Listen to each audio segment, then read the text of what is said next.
வணக்கம். துரைமுருகனின் கதை முடிந்தது. திமுகவில் பரபரப்பு. நண்பர்களே, இந்த வீடியோவிற்கு ஒரே ஒரு லைக் மற்றும் சப்ஸ்கிரைப் பண்ணிருங்க.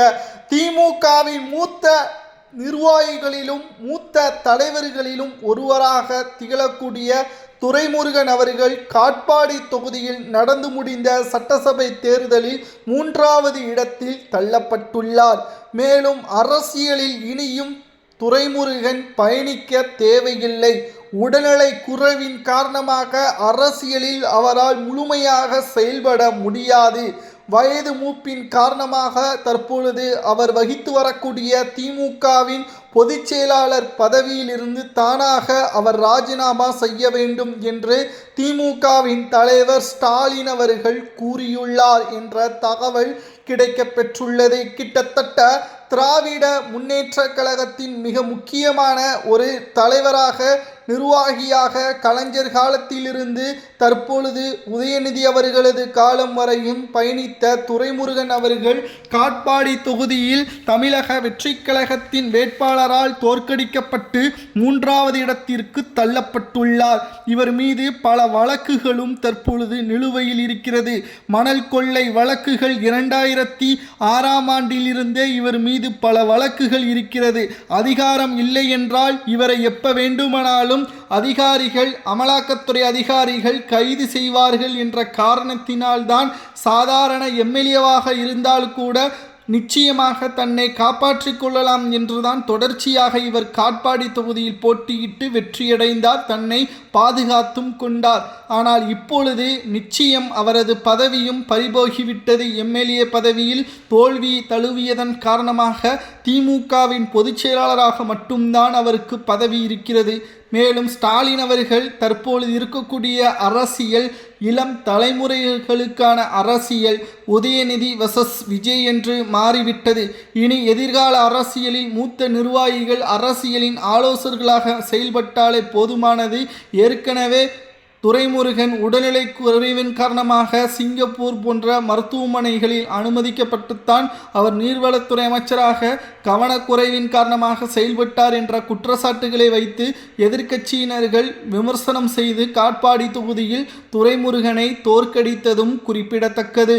மீண்டும் அதுபோன்ற நிகழ்வுகள் நடைபெறாமல் இருக்க வேண்டும் என்றால் தமிழ்நாட்டில் வயது மூப்பு திமுகவின் நிர்வாகிகளை ஓரம் கட்டி இளம் தலைமுறையினர்களுக்கான வாய்ப்பை உருவாக்க வேண்டும். அண்ணா காலத்தில் எப்படி காமராஜரை தோற்கடிக்க இளம் தலைமுறையினர்களை உருவாக்கினாரோ அதேபோல் தற்பொழுது ஸ்டாலின் அவர்கள் தனது மகனை முதல்வராக்க இளம் தலைமுறையினர்களுக்கு வாய்ப்பளிக்க திட்டமிட்டுள்ளார். ஆனால் எப்படி இவர்கள் திட்டம் போட்டாலும் வாரிசு அடிப்படையில்தான் முக்கியத்துவம் கொடுப்பதால் மக்கள் அப்படியும் திமுகவை தோல்வியை தழுவதான் வைப்பார்களே தவிர ஆட்சி அதிகாரத்திற்கு ஒருபோதும் இடம் கொடுக்க மாட்டார்கள். துரைமுருகன் பதவி பறிக்கப்பட்டால் நேரடியாக அமலாக்கத்துறை அதிகாரிகள் விசாரணைக்காக துரைமுருகனை டெல்லிக்கு அழைத்து செல்வார்கள். விசாரணையில் அவர் வழிதாங்காமல் பல உண்மைகளை கூற முன்வருவார். அப்படி உண்மைகளை கூறினால் கோபாலபுர குடும்ப சொத்துக்கள் ஒவ்வொன்றும் வெளிவரும். தமிழக மக்களிடம் கடந்த 5 ஆண்டுகளில் எத்தனை கோடிகளை ஊழல் செய்தார்கள் என்பது வெட்ட வெளிச்சத்திற்கு வரும் என்ற தகவலும் தற்பொழுது கிடைக்கப்பெற்றுள்ளது. இளம் தலைமுறைகளுக்கான வாய்ப்பை திமுக உருவாக்குவது நல்லதுதான். ஆனால் வாரிசு அடிப்படையில் உருவாக்காமல் கட்சிக்காக உழைத்த அடிப்படை உறுப்பினர்களது மகன்களுக்கு வாய்ப்புகளை கொடுக்கலாம், மாவட்ட நிர்வாகிகளுக்கு வாய்ப்புகளை கொடுக்கலாம். ஆனால் இவர்கள் அமைச்சர்கள், மாஜி அமைச்சர்களது மகன்களுக்கு வாய்ப்புகளை கொடுத்தால் நிச்சயம் திமுக மீண்டும் பல தோல்விகளை தான் தழுவும் என்ற தகவலும் கிடைக்கப்பெற்றுள்ளது. கிட்டத்தட்ட துரைமுருகன் மனதளவில் மிகப்பெரிய அளவில் காயத்தில் இருக்கிறார். காட்பாடி தொகுதியில் தான் செய்த நல்ல திட்டங்களை மக்கள் கவனிக்காமல் என்னை ஒரு நடிகரிடம் தோல்வியே தழுவ வைத்து விட்டார்கள் என்ற மனக்கவலையும் இருக்கிறது. நீங்கள் அந்த பகுதியில் செய்த நலத்திட்ட உதவிகள் என்ன என்று பார்க்கும் பொழுது காட்பாடி தொகுதியில் அடிப்படை வசதி கூட அங்கு செய்து தராமல் துரைமுருகன் செய்தியாளர்களது பேட்டியின் போது கூட நக்கலாகத்தான் பதில்களை அளிப்பார். இவர்களது நக்கல் தான் தற்பொழுது ஆட்சியை இழக்கக்கூடிய நிலைமைக்கு உருவாகிவிட்டது என்ற தகவலும் தற்பொழுது நம்மால் கிடைக்க பெற்றுள்ளது. ஸ்டாலின் அவர்களுக்கு இரவு முழுவதும் தூக்கமே இல்லையாம். அவரது மனைவி துர்கா ஸ்டாலின் அவர்களிடம் கிட்டத்தட்ட ஒரு நடிகனை நம்பி தமிழக மக்கள் இணையதளங்கள் மூலமாக ஒரு புரட்சியை செய்துவிட்டார்கள்.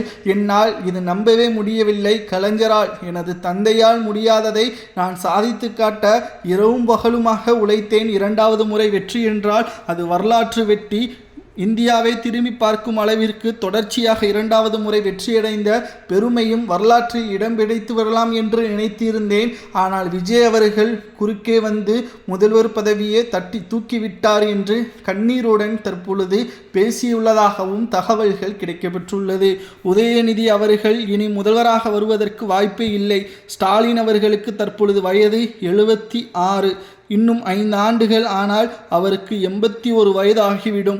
அப்பொழுது மீண்டும் தேர்தலில் போட்டியிட்டு அவரால் முழுவதுமான பிரச்சாரங்களையும் செய்வதற்கு சாத்தியமே இல்லை.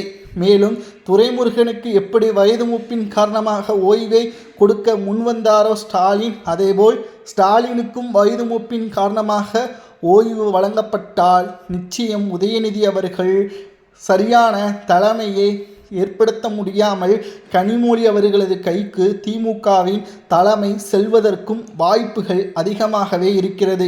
ஏற்கனவே பல பிரச்சனைகள் திமுகவில் நடைபெற்று கொண்டிருக்கிறது. காங்கிரசும் கூட்டணியிலிருந்து விலகியதால் இனி எம்பியாக இருப்பதற்கு எந்த ஒரு பயனும் இல்லை என்பதை கனிமொழி அவர்கள் உணர்ந்துவிட்டார். இதனால் தமிழக அரசியலில் களம் காண வேண்டும் என்ற எண்ணம் வந்துவிட்டது.